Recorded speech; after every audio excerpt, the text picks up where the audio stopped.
Bo Nix is the number one quarterback you need to be scooping up in your dynasty leagues. We'll tell you why next.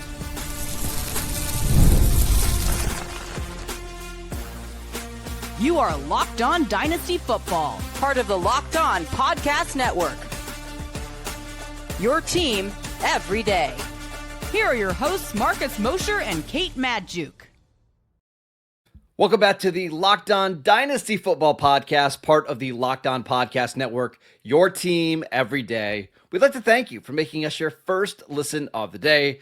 I am your host, Marcus Mosher. You can follow me on Twitter at Marcus_Mosher. You can also check me out over on Locked On Cowboys. And joining me today is our new co-host, Michael Fabiano. You can follow him on Twitter at Michael_Fabiano. Michael, first of all, thanks for joining the show. I'm glad that you're here. Yeah, really excited, man. I love Dynasty. You know, I love me some Marcus Mosher as well. Stop. And you and I haven't really been able to do a podcast like this together. We've known each other for a long time. And so I'm ready to roll. And I'm also looking forward to some of the Dallas Cowboy arguments that we will inevitably have during the course of the season and off season. But man, I'm fired up, man. Dynasty to me is maybe the best way to play fantasy sports. That's why we cover it every single day here on the Locked On Dynasty Football Podcast. Go check out Fabs' articles over on SI. He's been doing fantasy for 20 plus years now, Fabs. Longer than that even, right? Yeah, dude. 25 years. I mean, we're right there. Years. Boy, I just totally aged myself. That's all right. That's right. You'll certainly see your experience. You'll see me age myself with some of my references too, which, I'll probably talk about Cheers, which is my favorite television show of all time, a heck of a lot more than I'll talk about, let's say, Stranger Things. There you go. All right. So on today's show, we're taking a look at Fabs' dynasty rankings over on SI and comparing them to the current batch of ADP that we have from Dynasty League Football. For the most part, they're pretty similar, but there are a couple of big disagreements at the quarterback position that I want to get into. And Fabs, let's start with Bo Nix. You have Bo Nix as QB8 right now behind the top four guys, Joe Burrow, Patrick Mahomes, and then Caleb Williams.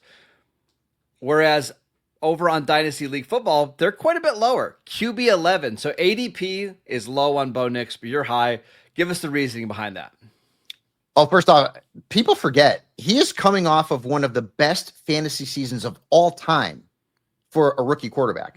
316 fantasy points. That's the fifth most in the Super Bowl era. We're not talking about a guy who came out and he was okay. He was sensational. His 18.6 points per game average to sixth most among rookie quarterbacks in the Super Bowl era. So we're going back to 1966 here. He plays in an offense, obviously, with an offensive head coach and Sean Payton. He also can run the ball. If there's one thing that you guys are going to pick up for me, or haven't already over my years of doing this, I love mobile quarterbacks who can run with the ball. And he can do that. He's got rushing yard potential. He's got touchdown potential on the ground. We saw that last year. And I get it. He's a little bit older than a normal, second-year quarterback, but he's like 25 years old. Jimmy Crack Cornyn, I don't care. Okay? I love what he can bring to the table from a fantasy standpoint. So, and QB8 and QB11, that's not a huge difference. No. But I am a fan of what I saw from this kid last year. And, I'm not going to go back and say, well, he's going to be the next coming of Drew Brees. He's a different type of quarterback. But playing in Peyton's offense, and what the Broncos are going to do and will continue to do is what? Build that offensive lineup, which was pretty good last season, add more weapons, and they're going to continue to do that. This is a kid I think that could be a dynasty star for a long, long time. I do not expect a significant sophomore slump or anything like that. There could be a little regression in year two, but I think long term, as long as Peyton's there and doesn't seem like he's going anywhere anytime soon, I think Bo Nix is a fantastic dynasty quarterback. Do you think one of the reasons why maybe drafters are lower on Nix is not the age, but the weapons? Because I think you look at the other quarterbacks ahead of Bo Nix, Justin Herbert, Caleb Williams, Kyler, Mahomes, they all just have better weapons, more defined weapons. And with Nix having Cortland Sutton probably in the last year of his deal, Marvin Mims, Pat Bryant, a third-round pick, is that the reason why the ADP is a little bit lower than maybe what you think? It could be part of it. Also, keep in mind they did bring in Evan Engram, so he's got another weapon there in that offense. And you can also say, well, look at what he did with guys who were beyond Cortland Sutton. Not, tremendous. Marvin Mims, maybe he's going to end up being a sleeper type this year from a fantasy standpoint. You mentioned Bryant coming out of college. And the Saints are, the Broncos are certainly not going to sit on their hands when it comes to adding talent. Much like the Saints didn't do when they had Breeze and Payton, they brought in talent, right? Jimmy Graham and Marcus Colston, and we could go on and on and on. Drafted Brandon Cooks. Yep. Yeah, the Broncos are not going to ignore Nix's weapons, and I think they did get a little bit better this season. And of course, you bring in an RJ Harvey as a rookie. That will certainly improve the backfield because Javonte Williams wasn't very good last season. And now he's a Cowboy. We'll talk about that at some point, right? But of course, they're not going to ignore his level of weapons. And the fact that he did what he did with what you could say was, adequate but not exceptional weapons, that actually, I think, bodes well for him. One of my concerns, and again, this is a year-to-year concern because so much changes, but that Denver defense is so good right now that I just don't know if Bo Nix is going to have to put up a bunch of points, if Sean Payton's going to need him to throw the ball 40, 50 times. But they didn't really need him to do that last year, and they did it anyways. Like, they threw the ball a crazy amount for a rookie quarterback. So should we not overreact to Denver potentially having the league's best defense? No, I certainly would not. I mean, they got to play the Chiefs twice a year. They got to play the Chargers twice a year. They're going to have to score points, right? Like, the Raiders are going to be better. That you would think, this season with Pete Carroll running things over there in Sin City. So no, I don't concern myself with that, especially because, like you said, I mean, it was kind of the situation last year. And this is a kid who, started off slowly, but man, it started to click for him. And once that happened, it was just an amazing level of production. I mean, I didn't see it coming. I don't know that a lot of people saw a historical rookie season from a fantasy perspective for Bo Nix, but it's that Sean Payton influence. And I don't think Sean Payton is the type of coach to like get a 7-point lead and then just turtle and try to grind the game out. Like, we've seen him with Drew Brees in the past. Like, he loves to score points. So if he can try to put up 50 points in a game and have his defense dominate, he's going to do that. I tend to agree with you. I think Bo Nix, I honestly think he's one of the safest quarterbacks in Dynasty right now because he's young. He's attached to what we all think is one of the best head coaches in the league, at least one of the smartest offensive head coaches in the league. I don't know if the ceiling is there like, the top 3 or 4 quarterbacks, but in that mid-range, QB7, QB8, QB9, seems like a fantastic target. Yeah, no question about it. Again, a big fan, obviously, with where I have him ranked. And the age, again, I mean, normally when you're a second-year quarterback, you're probably, 22, 23 years old. He's 25. It is what it is. It's whatever. One quarterback that you have Bo Nix ahead of is Kyler Murray, who we talked about a lot last week here in the Locked On Dynasty Football Podcast. Should you be fading Kyler Murray in your Dynasty leagues? We will get to that next. This episode is brought to you by LinkedIn. As a small business owner, your work doesn't end when the clock hits 5. Your business is always on your mind, which means when it's time to hire, you need a partner that works just as hard as you do. That's where LinkedIn Jobs comes in. When you clock out, LinkedIn clocks in. LinkedIn makes it easy to post your job for free, share it with your network, and get qualified candidates all in one place. Here's how it works. You post your job, and LinkedIn's new feature can help you write job descriptions and then quickly get your job in front of the right people with deep candidate insights. And here's a pro tip. Add the hashtag hiring frame to your profile picture to double your reach to qualified candidates. It's no wonder 72% of small businesses say LinkedIn has helped them find high quality hires. Post your job for free at linkedin.com/LockedOnNFL. That is linkedin.com/LockedOnNFL to post your job for free. Terms and conditions apply. Welcome back to the Locked On Dynasty Football Podcast, part of the Locked On Podcast Network. I'd like to thank you for making us your first listen of the day. Fabs, let's go to your next interesting quarterback ranking, and that is Kyler Murray at QB10.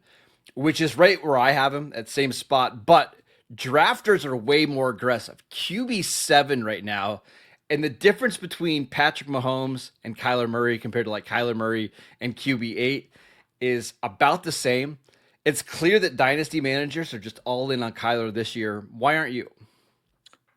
I love Kyler. I'm a big fan. Again, mobile quarterback. I love him, but in dynasty and startups are looking long term. Okay. This upcoming season, I mean, they have a very favorable schedule. Marvin Harrison Jr. is going to be coming up. A disappointing rookie campaign, but still 8 touchdowns, and he'll build on that. So I have no problems with Murray, but we're talking about dynasty startup. Age has something to do with it. He's going to be 28 in August. So I have Caleb Williams ranked ahead of him. He's 23. I have Nix ranked ahead of him. He's 25. I have Justin Herbert ranked ahead of him. He's 27.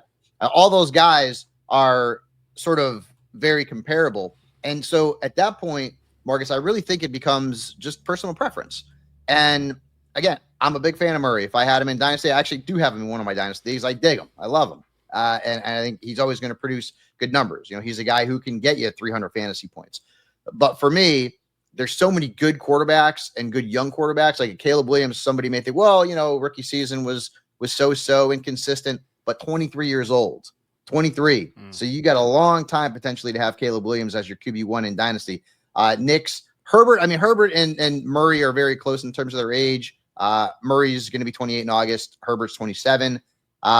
Still, I think Herbert's in a situation where I don't know that he's going anywhere in Los Angeles. I think he's going to be the Chargers quarterback for a long, long time. Whereas there's always, is Kyler Murray long for the Arizona Cardinals? Is he going to continue to be? We've, in the past, whether or not they've been realistic or not, there have been, rumors and reports and stuff like that. Is Kyler Murray on the trade block, et cetera?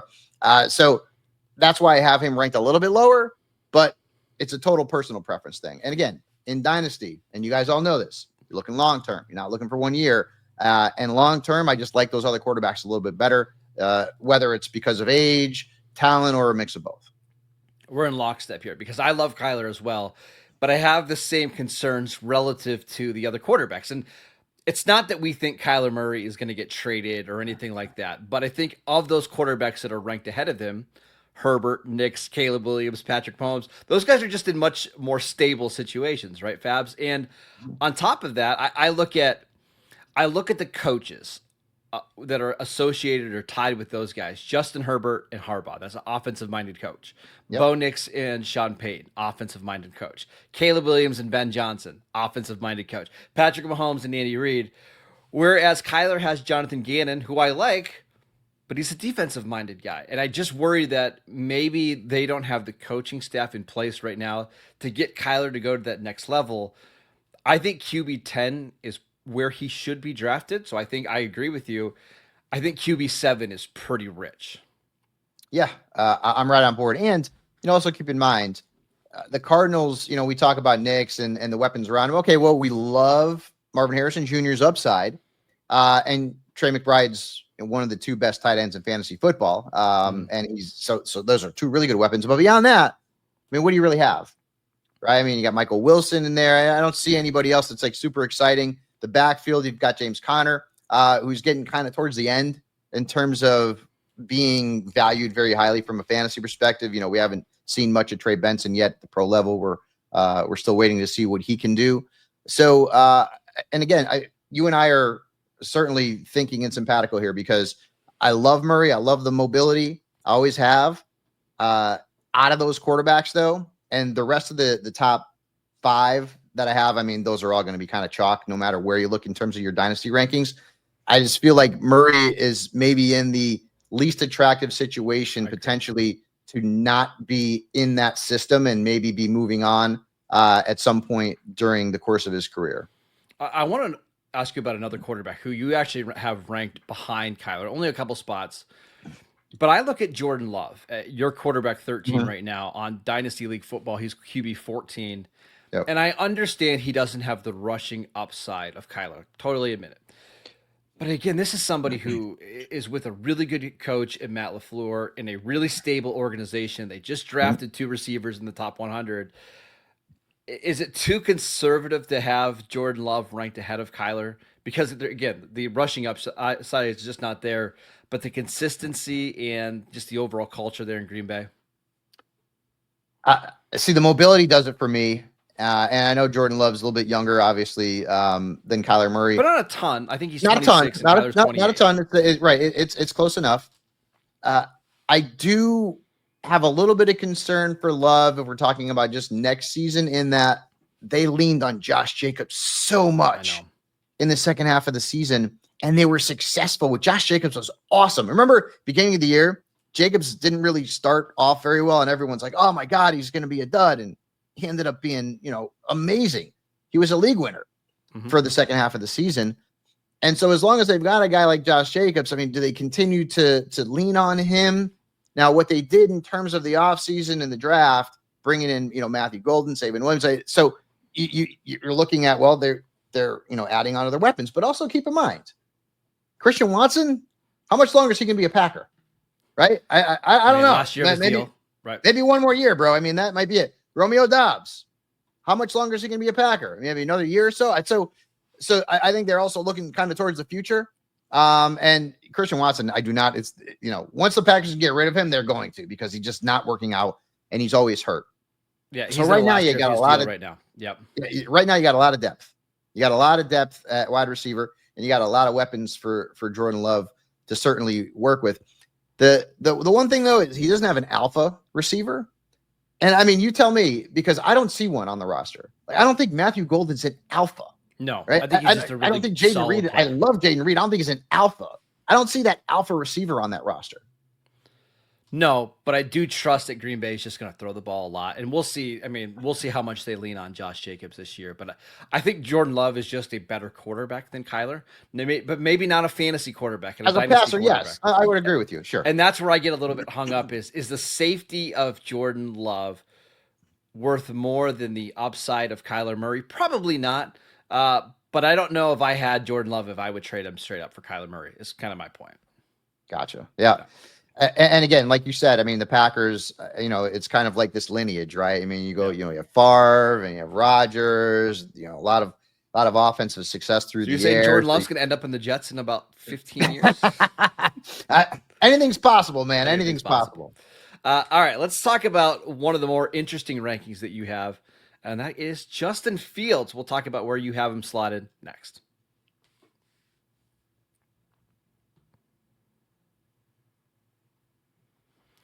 Welcome back to the Locked On Dynasty Football Podcast. We'd like to thank you for making us your first listen today. For your second listen, check out the Locked On NFL Scouting Show. As training camps get closer and moves are being made, hosts Kyle Krabs and Joe Marino will make you the most informed NFL fan this offseason.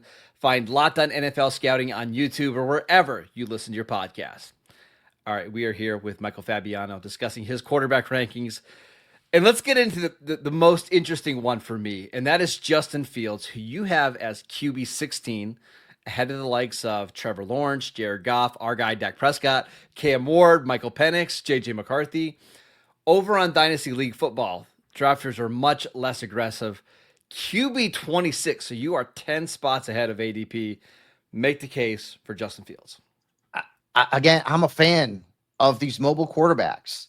He's 26. He's young.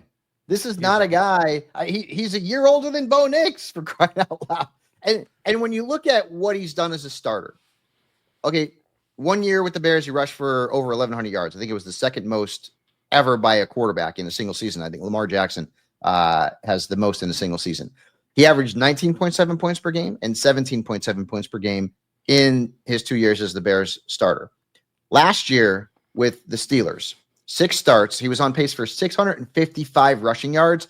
And Marcus, when I did the numbers, I had to do a double take and make sure that my math was correct. Based on the numbers in those 6 games, he was on pace to score 321 fantasy points. That would have been more than Jalen Hurts.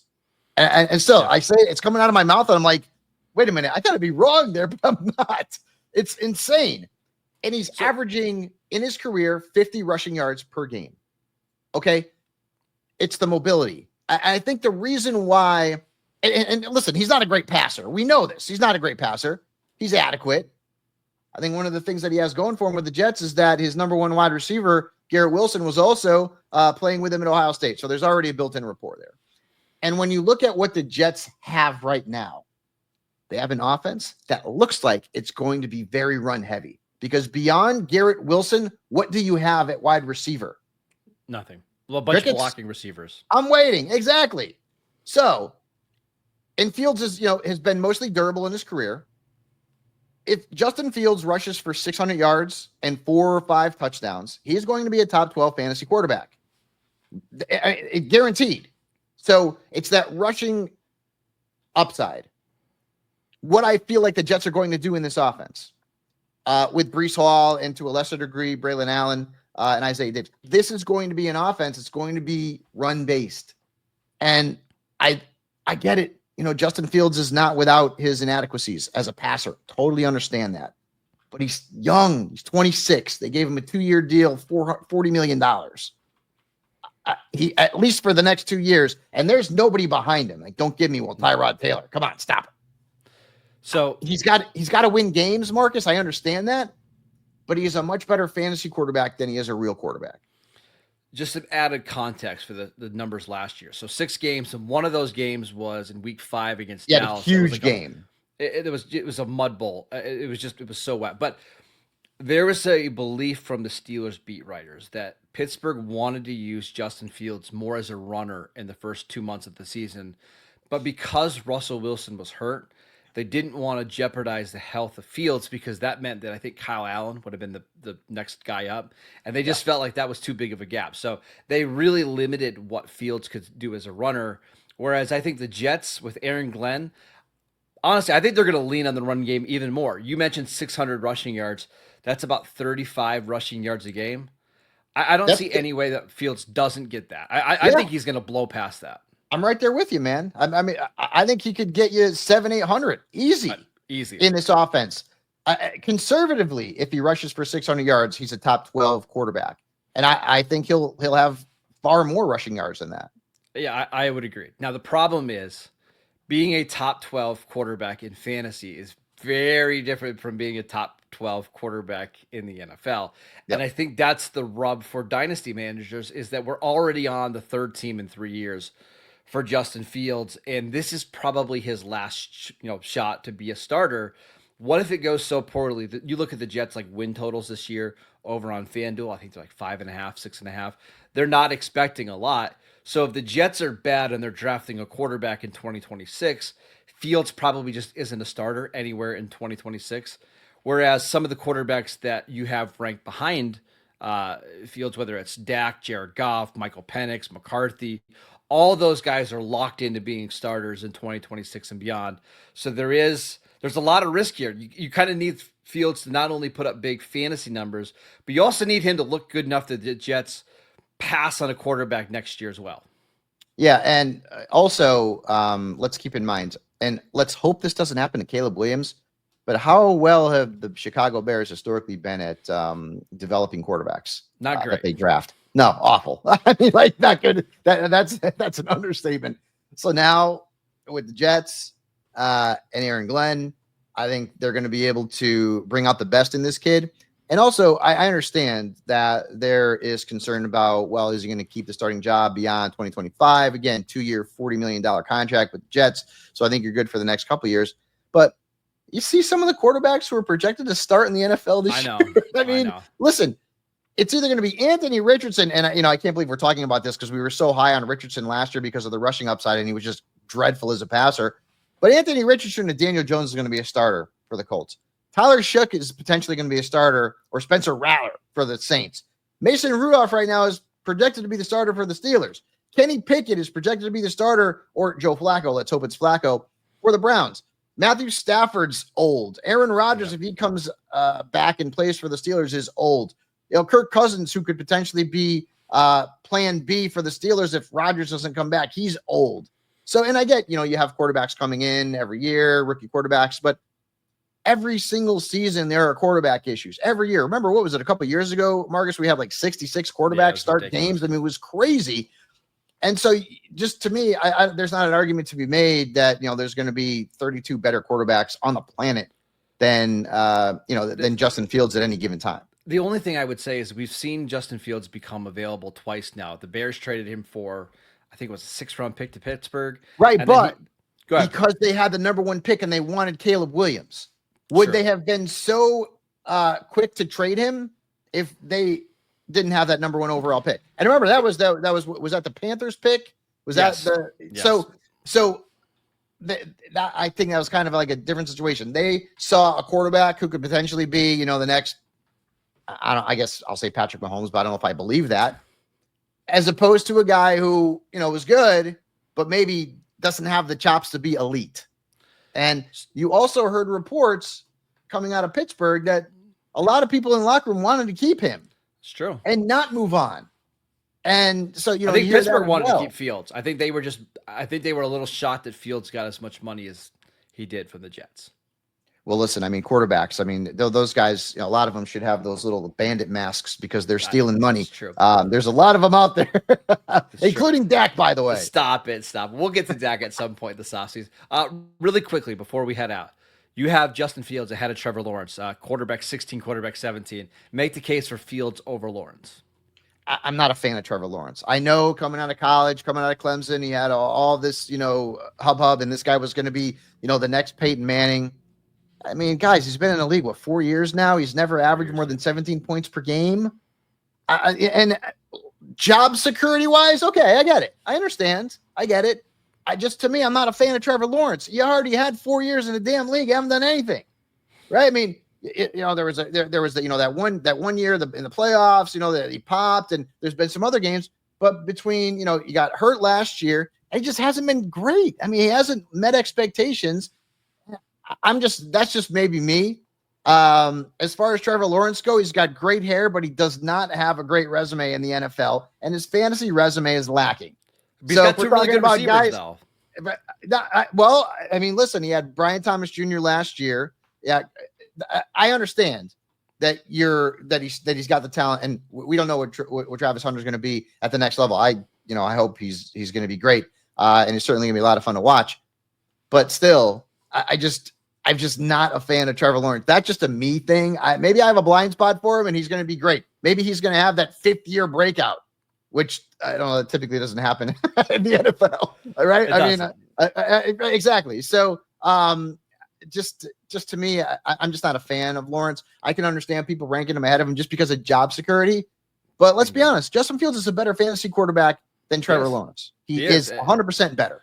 When they're both starting, Fields is better, but I think for me, when you're the number 1 overall pick, you're going to get shot after shot after shot to be a starting quarterback. Look at Sam Darnold, who's bounced around the league. Look at Baker Mayfield, who continued to get shots. I thought you were going to say Sam Bradford too, because there's another one. Well, Bradford's another one. I would prefer Lawrence, but again, when they're both on the field, starting and playing, it's hard to argue that Lawrence is a better fantasy quarterback. So again, I understand the argument. Mm-hmm. All right. That is it for today's show. We'd like to thank you for making Locked On Dynasty Football your first listen every single day.